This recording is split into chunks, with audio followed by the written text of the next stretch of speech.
What's up, YouTube? This is Russell from Russell's Reef coming to you with episode 30 of the Waterbox 70.3 build. This episode, we're going to do a quick tank update and go over the sump conversion. I ended up turning my refugium into a mini frag tank in the sump. And we're also going to go over my battle with aiptasia that I'm starting to try to get a hold of. I ordered some Bergia nudibranchs, so hopefully that'll help do the trick. All right, let's take a look. So I want to start off by talking about the sump conversion and why I chose to get rid of my refugium and kind of start a little mini frag tank down there. Basically, my tank is 2.5 years old, almost 3 years old, and I really don't see a need for the refugium. The macroalgae down there wasn't doing great. It was kind of just surviving. Wasn't really growing that fast, so I think it's time to change it up. And also with my tank being a little more mature, I have tons of accidental frags that happen, so I always wanted somewhere to put them that's not inside the tank because I hate frag racks in the tank. So what I did was I replaced the refugium light with Kessel. I think it's like the 880. And then got a little frag rack down there. I don't use that skimmer anymore. I also I bought that small little pump there. The thing's pretty cool. I think it was like $40 or something. It's like a mini MP10, just a cheaper version. It's controllable. I forget who the manufacturer is, but it works super good. So basically now my sump is a mini frag tank, which has been pretty nice. I just kind of put the SPS down there as I accidentally break off, or sometimes if they're growing into each other, I have to frag stuff. I also took my Euphyllia that weren't doing so well in the display, as well as my giant toadstool, and put it down there as well. Here's the box for that wave maker. It's the Higer wave maker, what is that? HG951. I'm not sure how much it was, but the thing works really good. It's perfect for this little tank, and I'm sure it'd be perfect for any like small frag tank. Moving back to the display, everything's going pretty good as far as the display goes. I am battling some aiptasia. They are pretty out of control at this point. I can't get peppermint shrimps anymore. They're just not around, or they're way too expensive. And when I have gotten them the last couple times, I think my wrasses are taking them out pretty quick, so they're not able to get a hold of the aiptasia. So in the display tank, you probably can't see many of them, but they're everywhere. There's aiptasia everywhere, which doesn't really bother me as long as they're not stinging all the zoanthids. But I would like to get a hold of them somehow. So I did order some Bergia nudibranchs. I am not going to put them into the display tank because I know my wrasses will eat them alive very quickly. So I got a pretty good population of aiptasia down in my sump/frag tank. So I ordered about 8 off of Salty Undergrounds, and I'm going to put them down there and hope that they start breeding and are able to survive and get bigger. And then once they get big enough, maybe I'll put some in the display tank at night. But it's definitely something that I've neglected and let get out of control. So I'm hoping that the nudibranchs will be the solution that I'm looking for.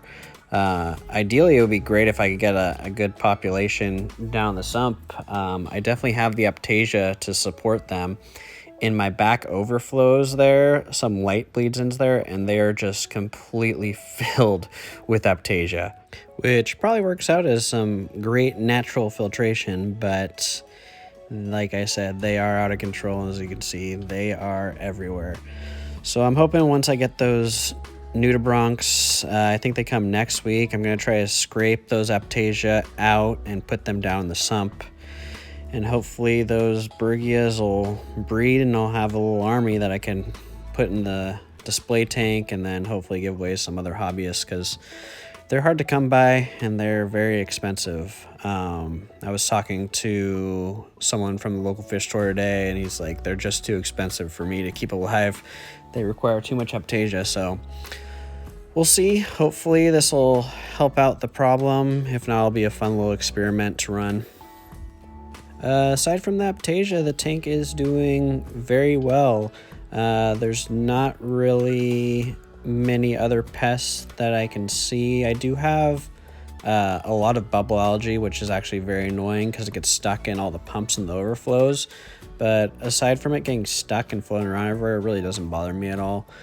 I do have little patches of hair algae, but I think for the most part, the SPS and all the corals just suck up all the nutrients. So algae can come, but it's super easy to remove. Doesn't have a strong foothold, and at this point it's just the SPS and the corals that are really the main uptake for all of the nutrients in the system. My current maintenance schedule for the tank is I try to do a 5-gallon water change about once a month. I usually end up doing it once every 2 months. Aside from that, I'm not running the skimmer.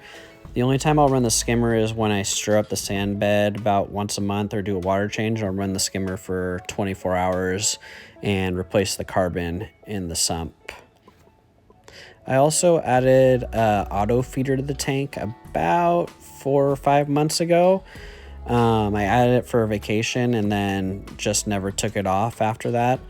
It's kind of an eyesore on the tank, but it has made a huge difference in the tank. For one thing, my clowns who've been in the tank for 2.5 years since the beginning, they started breeding weekly or bi-weekly, laying eggs. And then I think the SPS have definitely got a little bit more color. They're still a little pale, a little more pale than I'd like them to be.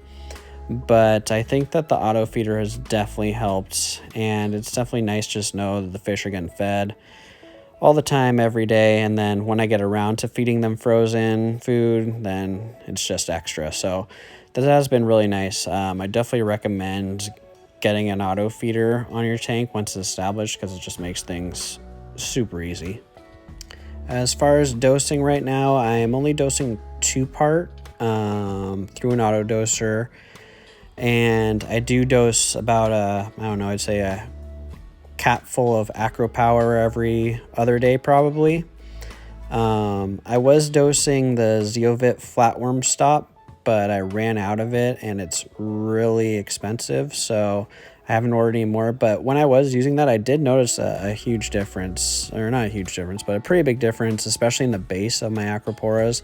They tend to have a much healthier base, so I'm going to order some more of that and try to get it back in the tank, even though it is a huge ripoff.